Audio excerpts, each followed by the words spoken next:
હાર્દિક સ્વાગત કરું છું. મંચે આગેવાનો બધા ઘરનો ડાયરો. હવે મહત્વની બાબત એ છે,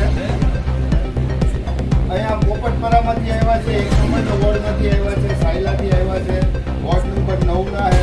આ તમામે તમામ મિત્રોને એક મહત્વની વાત એ છે કે આવનાર સમયમાં સુરેન્દ્રનગર મહાનગરપાલિકાનું ઇલેક્શન આવે.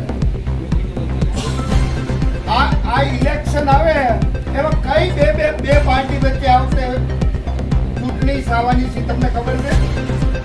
એક આમ આદમી પાર્ટી અને બીજી ભાજપ. આ વખતે જ્યાં ભાજપ જીતશે કે આમ આદમી પાર્ટી જીતશે, કોંગ્રેસ જીતશે એવું નથી. હવે આખા સુરેન્દ્રનગર મહાનગરપાલિકાએ હોય કે સુરેન્દ્રનગર નગરપાલિકા એટલો બધો ભ્રષ્ટાચાર કર્યો છે કે જેની કોઈ હદ નથી. આ પોપટપરા વિસ્તારના રહેવાસીઓએ તમને દબાણ બાબતની ખૂબ તકલીફો છે, લારીવાળાને ખૂબ હેરાન કરે છે, ત્યારે આમ આદમી પાર્ટીવાળા કમલેશ કોટેચા બધા તમારી અત્યારે પગે ઉભા રહ્યા છે.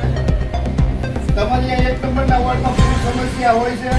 આમ આદમી પાર્ટી કમલેશ કોટેચા તમારે ખુલ્લેઆમ ઉભા રહે છે, નિર્ણય લાવી દે છે, પરિણામ લાવી દે. હવે ખાયડો વિસ્તારમાં રોડ રસ્તાનો પ્રોબ્લેમ હતો. આ રોડ રસ્તો કેટલા ટાઈમથી ગૌતમભાઈ નહોતો થતો, ટકાભાઈ કેટલા ટાઈમથી કોણ એવું થયો?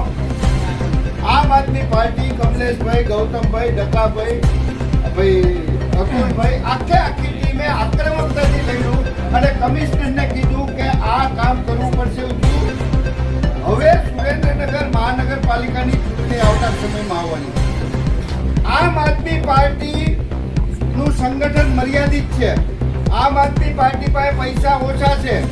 આમ આદમી પાર્ટી કાર્યકરોને પૈસા નહીં આપી શકે, ગાંઠિયા નહીં ખવડાવી શકે, ભજીયા નહીં ખવડાવી શકે, રાત્રે દારૂ નહીં પીવડાવી શકે, માતાજીના માનવા માટે મતદાન પૈસા નહીં આપી શકે. પણ આમ આદમી પાર્ટીનો કાર્યકર તમારું કામ જ્યારે હશે ત્યારે અડધી રાતે તમારી યારે ઉભો રહેશે. તમારે એવો જોઈશે કે દારૂ આપે ને ભજીયા ખવડાવે એવો જોઈશે? ભજીયા ન ખાવાના